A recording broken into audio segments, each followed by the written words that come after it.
Bonjour chers amis internautes, nous sommes à OMAG, le magazine de l'OASU, nous sommes à la 6e édition et nous accueillons pour ce numéro M. Kone Mamadou Suleiman, le directeur général de l'OASU, qui va nous entretenir sur les activités immédiates de sa structure.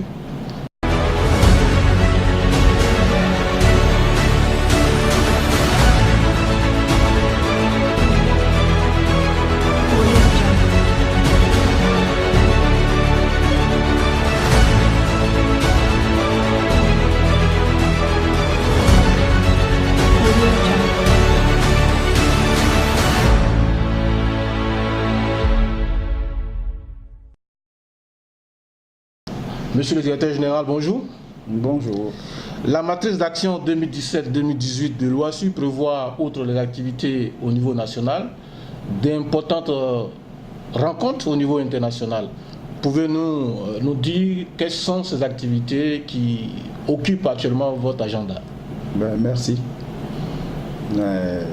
Les activités qui sont sur le calendrier pour cette année 2018 sont au nombre de 8 et concourent tous à la réalisation du projet OASU, la relance du sport en milieu scolaire, et vise entre autres à formaliser le mouvement sportif et à repositionner l'Office ivoirien de sport scolaire. Voilà, avec les préoccupations du monde scolaire, où il faut participer au renforcement de la paix, de la cohésion sociale. Merci, monsieur le directeur général. J'ai pu noter qu'au nombre de ces activités, la tenue de la première manifestation du genre à Marrakech, la 17e gymnasiade. Vous pouvez nous dire quelle est l'importance de la participation de la Côte d'Ivoire à cette rencontre de l'USF sur le continent africain? La gymnasiade, il faut savoir que c'est un événement multisport qui est le plus haut plateau des compétitions sportives au niveau scolaire. Si vous voulez, c'est nos Jeux olympiques à nous. C'est là que les meilleurs accèdent, tous les athlètes. Voilà. C'est important pour enclencher les carrières sportives des athlètes qui sont détectés. Alors, c'est vraiment une initiation, une mission d'imprégnation de nos très jeunes athlètes à l'environnement du sport, voilà, du sport en général, puisque nous le faisons en partenariat avec la fédération, les fédérations nationales. Voilà, c'est très important pour nous. Mais le mouvement sportif scolaire universitaire serait curieux de savoir quels sont les athlètes de nos écoles qui vont effectivement prendre part à cette importante rencontre. Vous pouvez nous donner une idée de ces athlètes? Nous partons avec 6 athlètes, dont 3 garçons, 3 filles, pour faire l'harmonie avec le projet de l'ISF qui promeut la parité. Donc nous partons avec des athlètes parce que c'est là où des sélections peuvent partir. Alors que dans les autres disciplines des sports collectifs, ce sont les établissements qui partent. Et nous n'avons pas véritablement d'équipe établissement qui soit à un certain niveau qui nous permettent d'aller de façon avantageuse. Par contre, on peut prendre un peu partout les athlètes en fonction des minima qu'ils ont établis et des promesses qu'il y a. C'est ainsi que nous partons avec 3 garçons et 3 filles.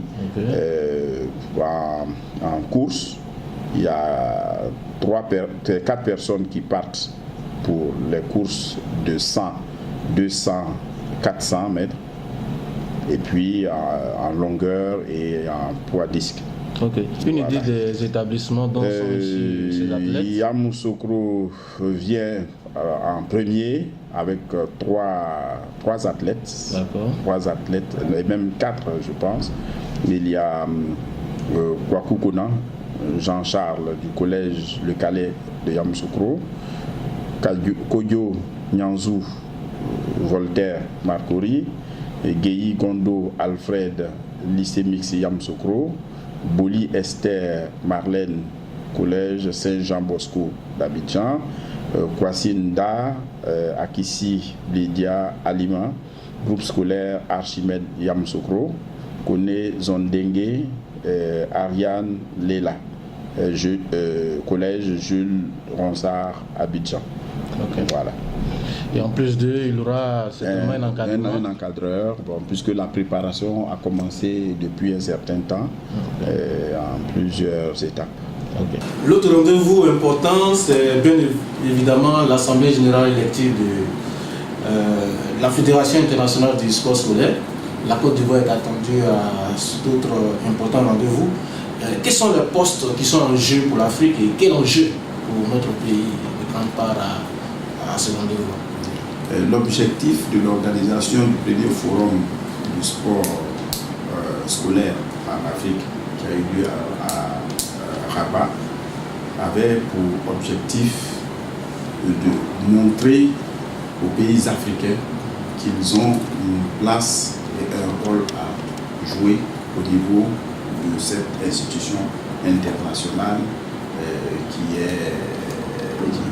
compte plus de la moitié, les 3/4 des pays du monde, sur 54 États au niveau de l'Afrique, il y a seulement 9, ce qui était peu, alors que c'est le continent qui est aujourd'hui un challenge pour l'ISF. C'est l'Afrique. Et de l'avis du président de la Fédération internationale du sport scolaire, les deux têtes du coup du sport scolaire en Afrique, c'est le Maroc et la Côte d'Ivoire. Donc il entend que ces pays prennent ces places et puissent être au comité exécutif. Or, dans l'organisation de l'ISF, il y a ce qu'on appelle les présidents continentaux. L'Afrique a un président et puis il y a d'autres postes, notamment celui des assesseurs qui sont membres du comité exécutif. Donc ça c'est le souhait du président de la Fédération internationale. Et puis pourquoi pas, la Côte d'Ivoire cherche à se repositionner et c'est un vœu du président de la République dans le concert des nations. Tous les secteurs doivent concourir à ce repositionnement. Le sport scolaire également, surtout que l'analyse ne venant pas de nous, mais des responsables de cette institution, je pense que c'est important pour nous de saisir cette occasion d'y aller. Mais généralement, le poste de président continental se négocie entre les pays du même continent et qui ne sont pas mis à vote lors de l'Assemblée générale, sauf des accords des pays du continent concerné.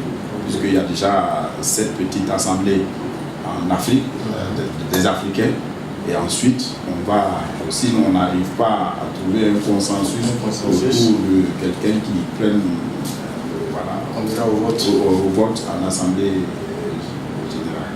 Mais celui d'assesseur est mis à vote puisque tous les pays peuvent concourir et puis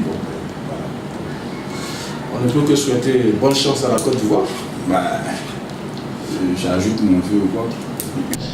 Monsieur le directeur général, nous sommes à la fin de OMAG, cette 6e édition. Votre mot pour la fin? Juste merci à tous ceux qui nous aident. Il s'agit en premier lieu du ministre des Sports et des Loisirs, à charge pour lui de transmettre ses remerciements acquis de droit, puisque toute cette mission vient du gouvernement. Voilà. Je voudrais remercier de façon particulière ceux qui nous aident, parce qu'ils sont nombreux qui nous aident dans le silence pour maintenir dans les conditions difficiles dans lesquelles nous évoluons, et surtout au niveau budgétaire. Plus la demande augmente, puisque le nombre d'associations sportives de l'année passée a augmenté de plus d'1 millier. Oui. La participation est la nécessité que tous les enfants aient quelque chose nous amène à une diversification qui est bloquée. Nous devrions être aujourd'hui à la couverture totale des départements pour commencer vers les sous-préfectures, mais on n'a pas pu. Donc c'est des conditions difficiles, mais il y en a qui y croient, qui nous aident à maintenir la barre. Je voudrais les remercier sincèrement et demander à chacun de nous apporter l'appui nécessaire, parce qu'en définitive, tout le monde est concerné.